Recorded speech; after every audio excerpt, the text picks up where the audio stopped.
हर चीज़ यहाँ सरकार नाम की कोई चीज़ है क्या बिहार में? मुख्यमंत्री कभी गए भी हैं, अस्पताल का जायजा भी लिए कि क्या स्थिति है। सर बीपीएससी पेपर लीक में विजय सिन्हा ने कहा है कि आरजेडी के लोग शामिल है बीपीएससी पेपर लीक में। विजय सिन्हा जी का बयान है कि आरजेडी के लोग शामिल है, पेपर लीक आरजेडी के लोग करवा रहे हैं। तो मुख्यमंत्री का बयान है बेकार का ही मुख्यमंत्री उप मुख्यमंत्री बन गए हैं किस्मत से। इनमें कोई क्वालिटी तो है नहीं उप मुख्यमंत्री बनने की। अरे भाई, अगर आरजेडी के लोग पेपर लीक करा रहे हैं तो नालंदा का ही पेपर का तार क्यों जुड़ रहा है? जितना भी पेपर लीक होता है नालंदा से ही जुड़ा रहता है। और आपकी सरकार है, आप बड़ा बेकार का मंत्री हो। पर सर आप अगर पेपर लीक हो रहा है, अगर उनको लगता है कि आरजेडी का इन्वॉल्वमेंट है तो काय हाथ पे हाथ धरे बैठे। हम लोग जो है चाहते हैं कि नशा मुक्त बिहार हो, लेकिन अगर कोई कानून अगर बना है तो इसका इम्प्लीमेंटेशन भी होना चाहिए। जो सरकार में जो लोग बैठे हैं इम्प्लीमेंट तो वही करेंगे, लेकिन आजकल तो सही कह रहे हैं कि होम डिलीवरी हो रहा है, आप देखिएगा तरह तरह की बात है। तो इसमें हमको लगता है कि सभी लोगों को बुला करके एक बार इस पर ब्रेनस्टॉर्मिंग होनी चाहिए। ऑल पार्टी मीट हो या इंटेलेक्चुअल्स हो या बड़े अधिकारी हो, एक बार ब्रेनस्टॉर्मिंग होनी चाहिए। उसके बाद देखा जाएगा कि क्या बेहतर हो। या कोसी का इलाका हो, यहाँ गरीबी है, यहाँ बेरोजगारी सबसे ज़्यादा है, पलायन बहुत अधिक है और लोग जो है महंगाई से परेशान है।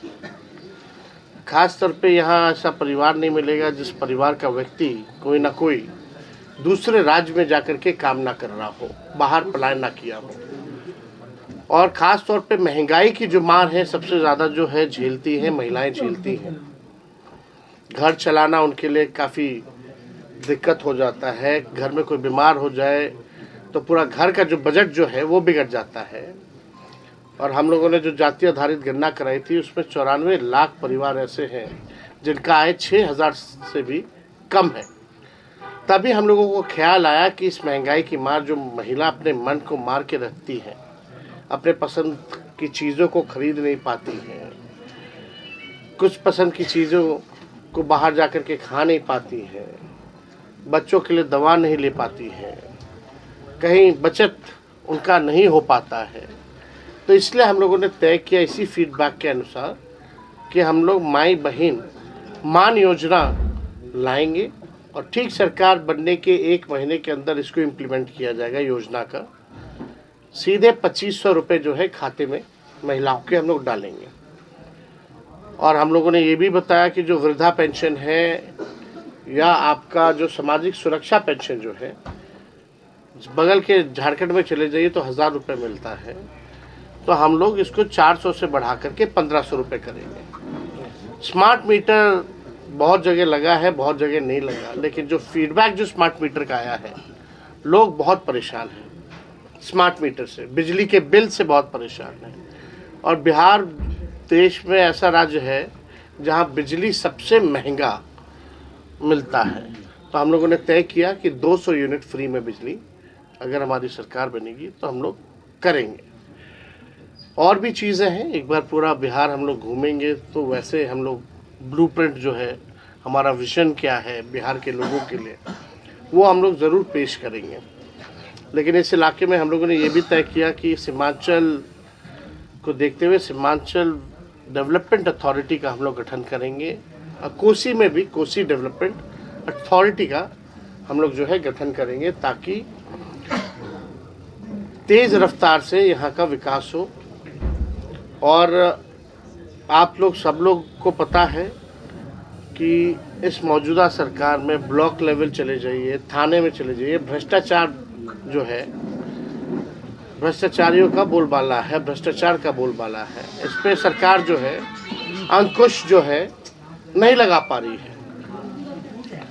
पेपर लीक हो जाता है, एक भी परीक्षा चाहे 10th से लेकर के बीपीएससी तक की जो परीक्षा है, 10th से लेके बीपीएससी तक की जो परीक्षा है, ये सरकार बिना पेपर लीक के परीक्षा नहीं करा पाती।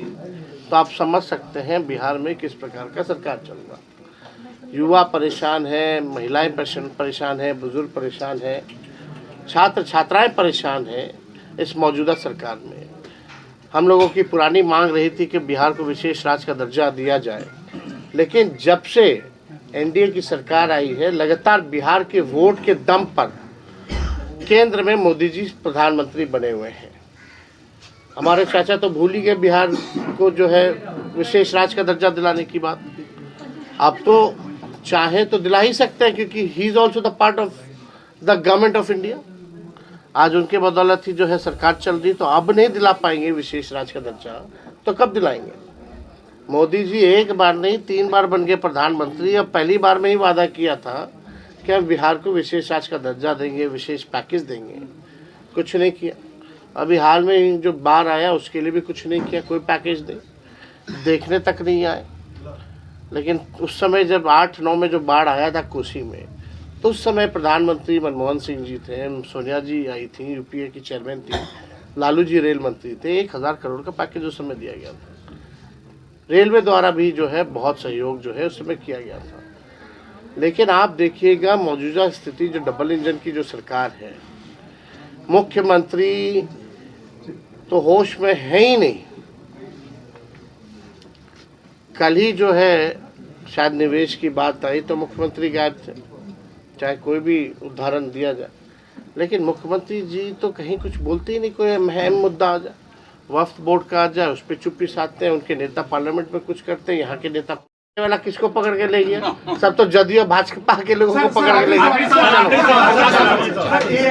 एआईएमआईएम पिछले बार सीमांचल में अपना जो आरजेडी के वोट बैंक को गड़बड़ करते, इस बार अरे कोई गड़बड़ अड़बड़ नहीं है, ठीक है।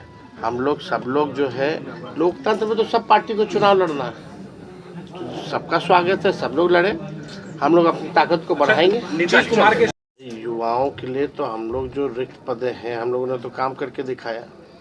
और भी हम लोगों का जो कोशिश है कि जो भी अभ्यर्थी, जो युवा परीक्षा देने आते हैं, रद्द हो जाता है, आने जाने का खर्चा, रहने का खर्चा, खाने पीने का खर्चा, कष्ट होता है, तो जो भी अभ्यर्थी होंगे उन लोगों का आना जाना, परीक्षा केंद्र वापस लौटना, खाना पीना, रहने का प्रबंध हमारी सरकार जो है उन युवाओं के लिए करेगी।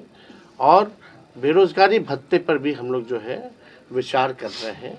और हम लोग कोशिश करेंगे कि भाई आईटी हब बने बिहार, एग्रो बेस्ड इंडस्ट्री जो है बिहार में आए, टेक्सटाइल इंडस्ट्री जो है बिहार में आए, ताकि लोगों को रोजगार मिले यहीं।